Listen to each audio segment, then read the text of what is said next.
दोस्तों, आज मैं लेकर आया हूँ आप लोगों के लिए डर और सस्पेंस से भरी एक बेहतरीन कहानी।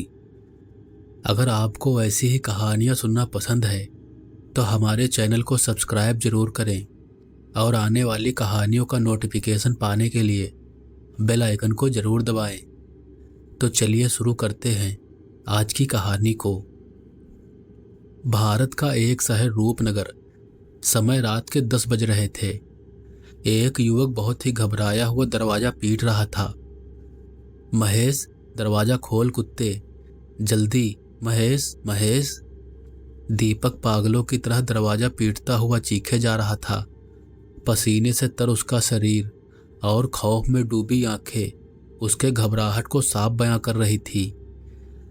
आ रहा हूं ना झोपड़ी वाले, पिछवाड़े में घुस जाओ आदमी के।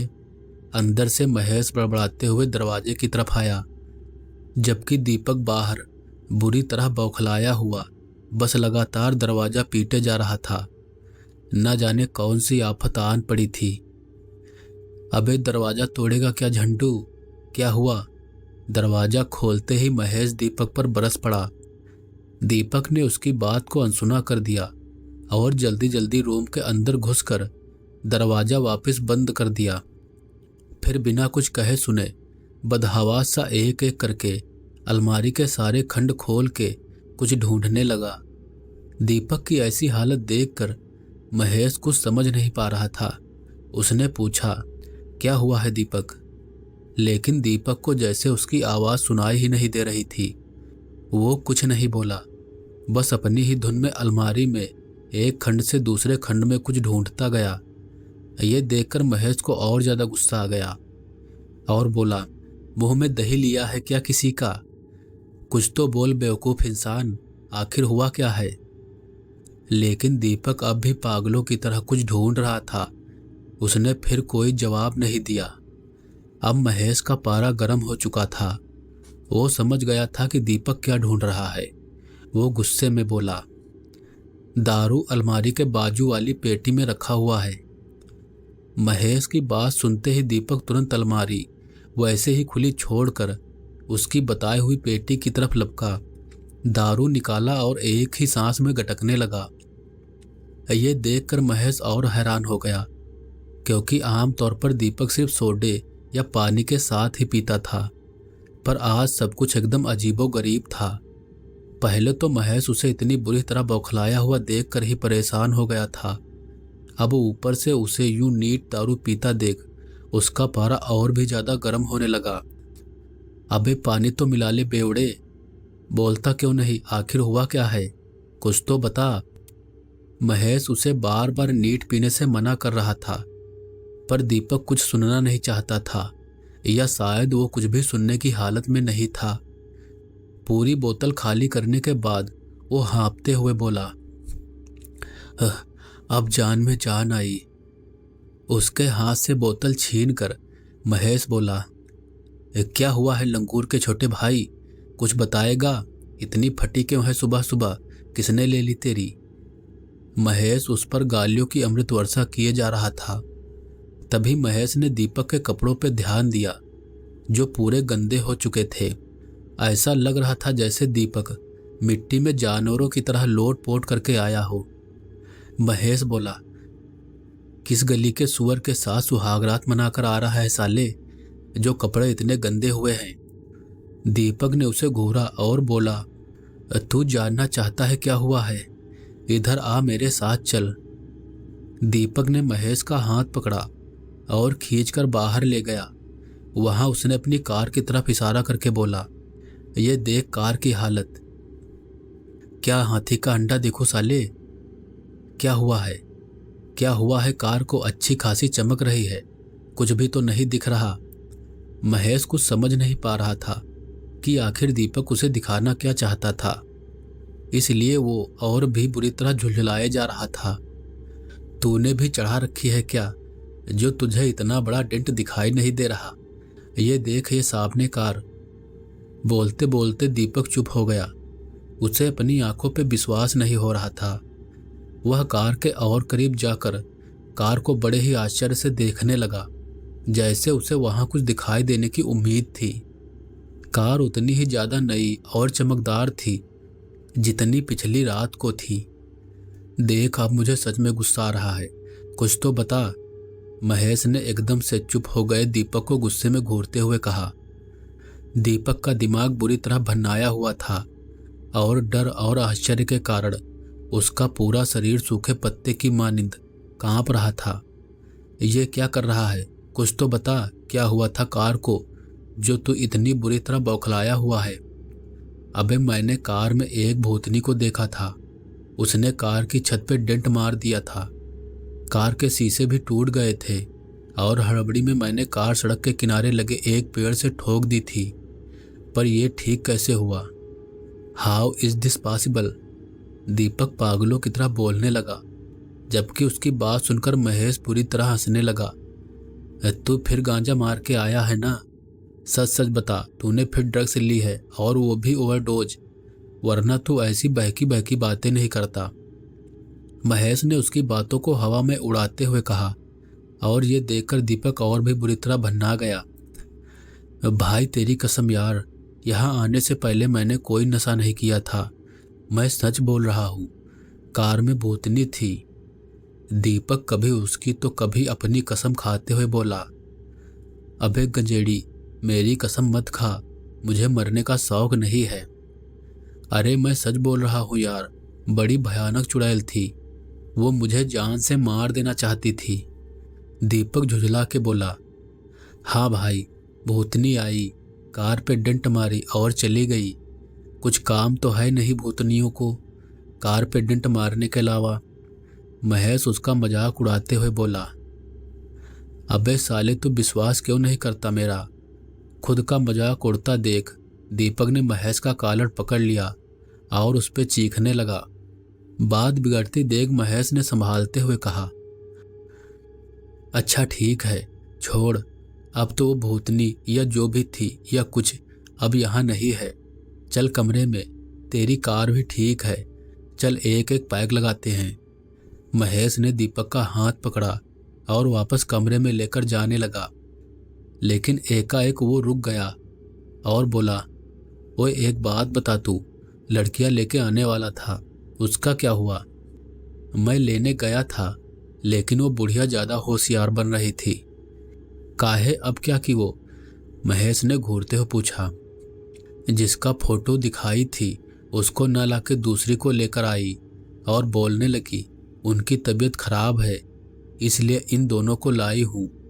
दीपक ने कहा। मुझे पता था तुझसे घंटा कोई काम नहीं हो सकता, मूड खराब कर दिया लेदर बोर्ड। महेश उजला कर बोला। फिर क्या किया तूने? तीनों को गोली मार दिया और नदी के बाजू में खेतों में गाड़ दिया। दीपक गुस्से में आंखें लाल करते हुए बोला। अबे पागल है क्या चमन चंपू, बात बात पे गोली चला देता है। किसी दिन तेरी इस आदत की वजह से बुरा फंसेंगे, महेश ने कहा। कौन क्या उखाड़ लेगा साला, पूरा शहर अपने बाप का है, जिसे चाहूं उठा लूंगा, जिसे चाहूं मार दूंगा। दीपक गुस्से में बोला। साली वो बुढ़िया हर बार धोखा देती है, दिखाती कुछ थी और देती कुछ थी, इस बार फुल एंड फाइनल कर दिया। दीपक को इस तरह बौखलाया देख के महेश थोड़ा सहम गया और माहौल शांत करते हुए बोला, चल छोड़, जो हुआ सो हुआ, चल दारू पीते हैं। ये कहकर वो दीपक को अंदर ले गया। कमरे में महेश ने चटाई बिछाई और 2 गिलास निकालकर पैक बनाने लगा और दीपक के हाथ में गिलास देते हुए बोला, अच्छा एक बात बता, वो भूतनी खूबसूरत थी क्या?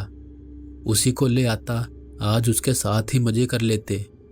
हंसते हुए महेश ने कहा। साले, यहाँ हमारी फट रही है और तुझे अभी भी मस्ती सूझ रही है। दीपक ने गिलास लिया और एक घूंट में पूरा पी गया। महेश मजाक उड़ाते हुए बोला, भाई मुझे भी मिला दे उससे, सिंगल हूं, पर बोझ मार के देखूंगा, शायद मान ही जाए। अबे साले, बहुत हंसी आ रही है तुझे। उस वक्त होता तो देखता, फटके हाथ में न आ जाती तो कहता। सच में कार में भूतनी ही थी और वो मुझे मारना चाहती थी। दीपक ने बौखलाहट भरे स्वर में कहा। जो अभी भी काफी घबराया हुआ था। चल एक पैग बना, दीपक ने गिलास महेश की तरफ बढ़ाते हुए कहा। महेश ने पहले दीपक का पैग बनाया, उसके बाद खुद के लिए बनाया। फिर दोनों ने संस्कारी शराबी की तरह एक एक बूंद जमीन पे गिराया। उसके बाद दोनों ने गिलास को हवा में उठाया। दोनों के गिलास टकराए। दीपक का डर अभी तक खत्म नहीं हुआ था। पीते वक्त उसके हाथ हल्का कांप रहे थे। नतीजतन थोड़ा शराब उसके कपड़ों पे गिर गया। ये देखकर दीपक हाथ से शराब पोंछने लगा। ये देखकर महेश मस्करी करता हुआ बोला, यार टिश्यू ले ले, पागल टिश्यू ले ले यार। ये सुनकर दीपक भी हंसने लगा और बोला, साले तू नहीं सुधरेगा, हमेशा मस्ती करता रहता है। अपन तो हमेशा ऐसे ही रहते हैं भाई, बस तू लड़कियों को ले आता और माहौल बन जाता। महेश मुंह बनाते हुए बोला, अरे यार क्या बताऊं, पहले वो बुढ़िया ने धोखा दिया, फिर वो भूतनी। दीपक परेशान सा बोला, अरे एक काम कर, उस भूतनी से मुझे भी मिलाना। मैंने तो टीवी सीरियल में देखा है, भूतनियां बहुत खूबसूरत होती हैं। तो मेरा भाई मुझे भी मिला दे अपनी उस भूतनी से। अगर सुंदर होगी तो अपना दिल उसे मैं तोहफे में दे दूंगा। महेश ने मस्करी करते हुए बस इतना ही कहा था कि अचानक जैसे कोई तूफान खिड़की से टकराया और खिड़की एक ही झटके में धड़ाम से खुल गई। इससे पहले कि उनमें से कोई कुछ समझ पाता, खिड़की खुलते ही काला धुआं अंदर आने लगा और पूरा कमरा धुएं से भर गया। दोनों बुरी तरह से खांसने लगे। अबे ये क्या हो रहा है, महेश ने कहा। लेकिन तभी धुआं कमरे में एक जगह इकट्ठा होने लगा। दोनों भौचक्के से देखने लगे, लेकिन अभी उनको और हैरानी होनी थी। वो धुआं धीरे धीरे एक आकार लेने लगा और कुछ ही देर में धुएं ने एक लड़की की शक्ल ले ली।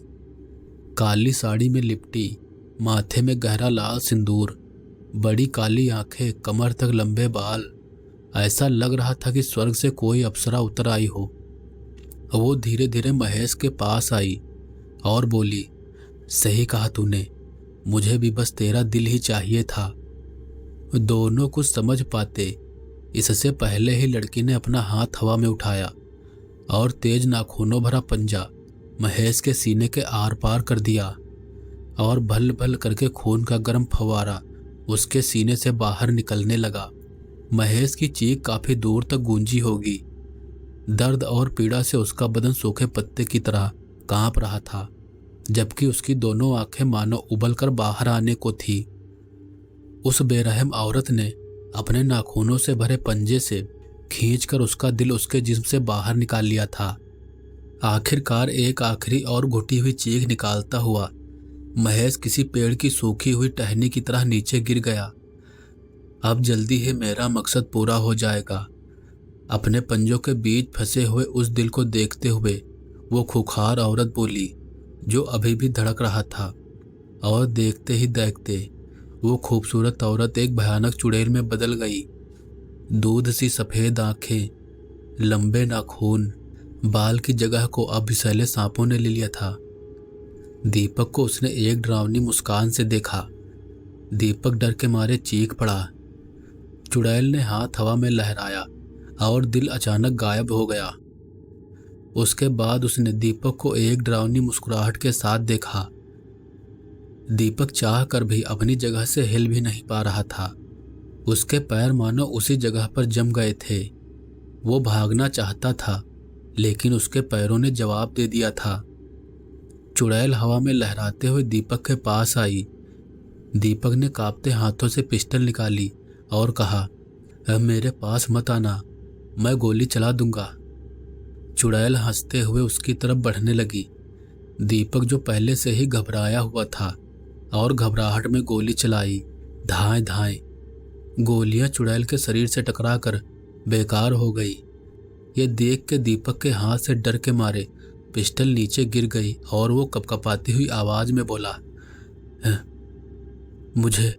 मुझे जाने दो प्लीज, मैंने तुम्हारा क्या बिगाड़ा है। चुड़ैल की एक डरावनी हंसी कमरे में गूंज उठी। उसने देखते ही देखते दीपक की गर्दन पर दांत गड़ा दिए और बुरी तरह चपचप करते हुए उसका गर्म लहू पीने लगी। दीपक चाह कर भी कुछ नहीं कर सकता था, वो बस पूरी तरह कराह रहा था। उसने पूरी ताकत लगाकर मदद की उम्मीद में जोर से चीख मारी, पर उसकी आवाज उसके गले में ही घुटकर रह गई। उसने एक बार फिर कोशिश की और आखिरकार उसके गले से एक दर्दनाक चीख निकली, जो इतनी तेज थी कि शायद पूरे मोहल्ले में गूंज गई थी। उसकी चीख आस पड़ोस के लोगों ने सुनी और सब उसके घर की तरफ भागे। वो भयानक चुड़ैल उसके शरीर का सारा खून पी गई थी और उसके बाद जोर जोर से ठहाके लगाने लगी। लेकिन तभी अचानक कुछ अजीब हुआ। उस चुड़ैल को अपने शरीर में गर्मी महसूस हुई और पूरे शरीर में जलन सी होने लगी। देखते ही देखते उस गर्मी ने आग का रूप ले लिया और उसके शरीर को जलाने लगी। चुड़ैल एक बार जोर से चीखी और उसका पूरा शरीर भग भग करके जलने लगा और देखते ही देखते पूरा शरीर राख में बदल गया।